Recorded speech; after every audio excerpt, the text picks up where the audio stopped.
Hello everyone, welcome. We're doing a live video today. I'm currently live streaming, but you guys want this video, so we're doing it live on stream. We're going to explain the Cherry Blossom event, the best way to get keys, what you're spending those keys for, and everything like that. I was explained in all the patch notes recently, but obviously now it's live and the event is live. It's best to show you in a visual. I'll show you exactly what we're doing to get keys. And there's some cheese methods right now as well, which we will go over early in the video for those that just want to know the cheese. But first, let's very quickly, here at the base of operations, the event all kind of centralizes around these three boxes.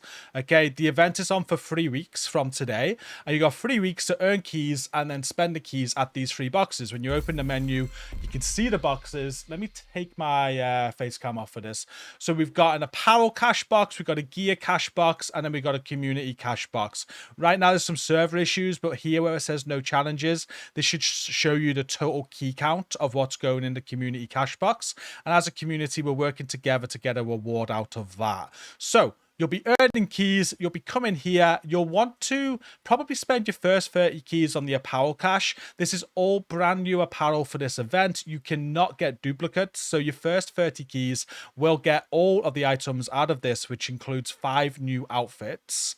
And then once you've got those 30, you're done with that. Now you can buy keys through premium credits for this cache if you want to. I wouldn't advise that though. You got 3 weeks to get these keys. I've already got 34 myself. I'm ready to go with that. So you don't have to, but if you're stuck for time, you're starting this event late and you want to get them, it's available to purchase the keys. Just click buy key at the bottom. You can do that. The other caches are only the keys that drop in game that you can spend. You cannot purchase premium keys for these ones. The gear cache is going to be dropping you a brand new weapon. That's part of the event, a new named weapon. I do forget what it's called, but it's a named weapon where basically you're going to do 3.5% extra damage to an enemy you shoot, dependent on its HP value, which sounds pretty decent. It's also going to drop things like the Lexington is going to be in there, other rare named like the turmoil, things like that, and seasonal named items as well, so like the chill out mask and things like that. You can also get prototype gear out of this also. And you get prototype named items as well, which are rare.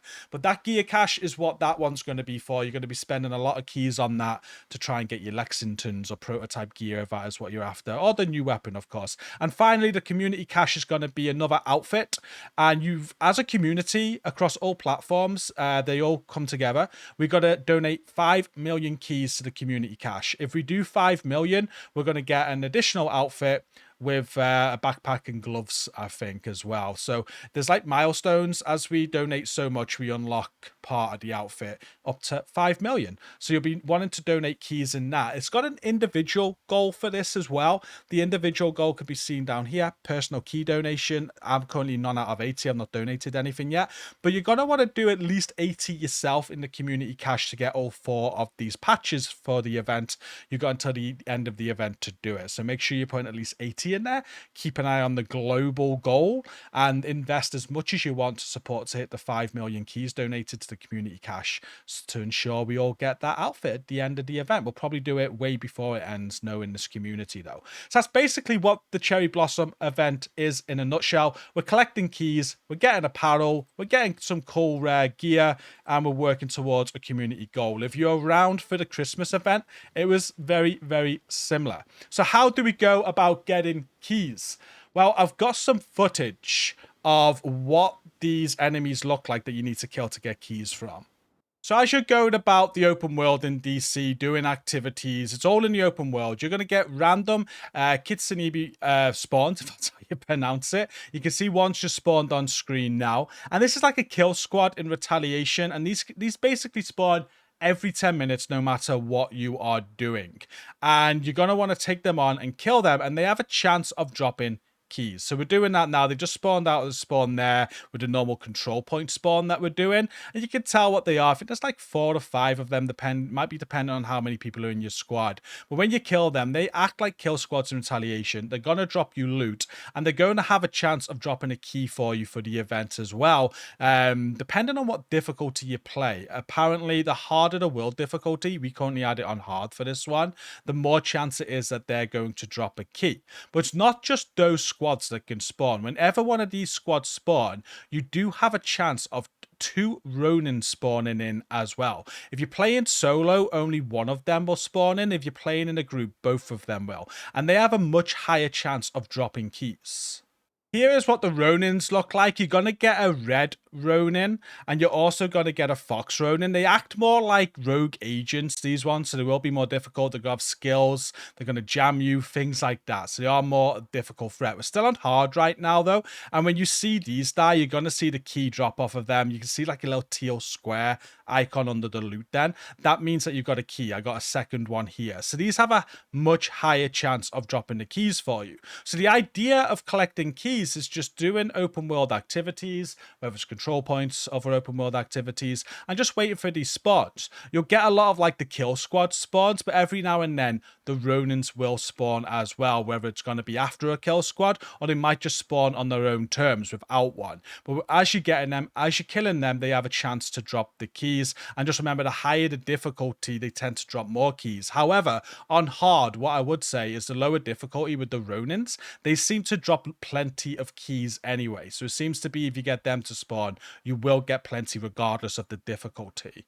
So while we've been streaming this live today, what's been happening is a lot of people in chat have been saying there's ways to make these squads or these Ronins spawn infinitely, or just forcing them to spawn, even if it's not infinite. So what we found, there are a few ways that you can potentially try and do this. I imagine it will get patched, but we accidentally found out that when we were in a squad and I was a squad leader and we killed the 2 Ronins, if we fast traveled away from the area and then if I left the group, my teammates would instantly get another spawn and I was able to then be invited back in, kill them again, fast travel somewhere else, and then log out, get an invite back, and we're making them spawn all the time. So there's a lot of things going online right now on ways to get them to spawn basically indefinitely without having to wait the 10 minutes, which can speed things up and speed the key process up. And if you're on a Ronin spawn when it happens, then it's Ronins to spawn all the time, so you're getting loads and loads of keys.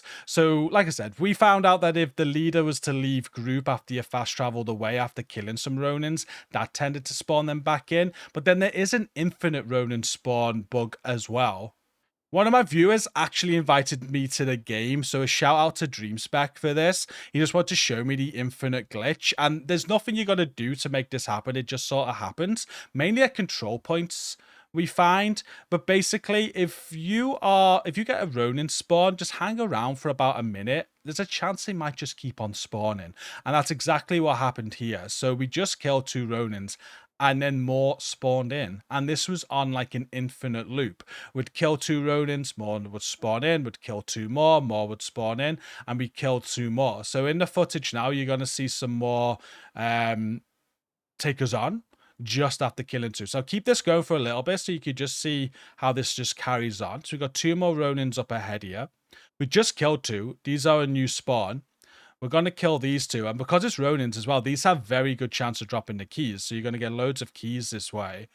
And you can just keep on going if this is to happen to you. Like I said, absolutely nothing special to make this happen. It just happens, potentially. So it is like a bug, but it's something that people are going to mention in the comments. So I want to get it in the video for you guys. But we just killed that. We just killed the other one. And we just hang around the area now. And another one's going to spawn in straight away. I just picked up another key there. And then straight away, we've got another spawn. They appeared again. This was near the choke control point that this happened. But while streaming today, loads of people were giving me all loads of different locations. There was someone said go to Toxic Alley. There was another location people were saying. So I think that this could just happen randomly. I actually did some matchmaking. If you go to the matchmaking menu and go to open world exploration, there's a chance that you're just going to be match made with people that are doing Ronins anyway, because how this event works, if you're not in a full group, it'll pop up saying to call for backup when the Ronins spawn in, and you can call for backup. And if anyone answers that, they can join you and help take them on with you. So by going to the open world exploration, you got a chance that you're going to matchmake with somebody in the open world. And in this clip here, I actually match made with a random team that was fighting some Ronins, and they actually had the infinite spawn going on as well. So this is a great way if you're solo to try and get some keys. Just do open world exploration, matchmaking, and hopefully jump in to people that are working on Ronins. And with a bit of luck, they'll be doing the infinite Ronins as well. So you just keep on going with them. They didn't 100% knew this was infinite. I just killed the first ones. I was about to log out, but as I was logging out, I noticed that more spawned in right away. So this is what these guys were doing. They're matchmaking for it as well, and I was straight back into an infinite spawn of them. So right now, at the time of recording, there's things like this that you can benefit from to up your keys a little bit quicker. But officially, all you want to be doing really is just farming the open world.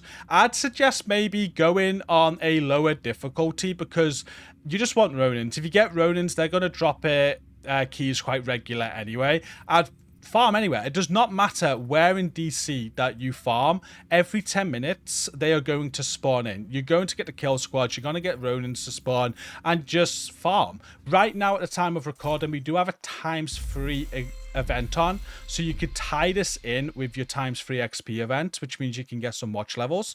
During this event, you can earn up to 1,000 watch levels with ×3 XP. So my advice right now is to farm the open world. You could do it on heroic if you want to. If you're comfortable with heroic, go for it, because a higher chance in the drops of keys. But a lot of people are getting unlucky with the drops of keys, even on heroics. If you want to make it easier, drop it down to hard and just focus on the Ronin spawns. Really, they will drop you keys, and just farm. Go around open world activities, go around control points, just keep on farming wherever you want. You are going to get spawns of these kill squads and Ronins, and when you kill them, you will get keys. You will start working up keys. A great build that I recommend for doing this, because people have been asking what build would I use to farm the open world. I do have it prototyped, but I've always used this build without it being prototype when I've been doing open world farming, whether it's heroic or whatever. It's the Memento Striker build, which is basically blue cores. I call it the blue striker.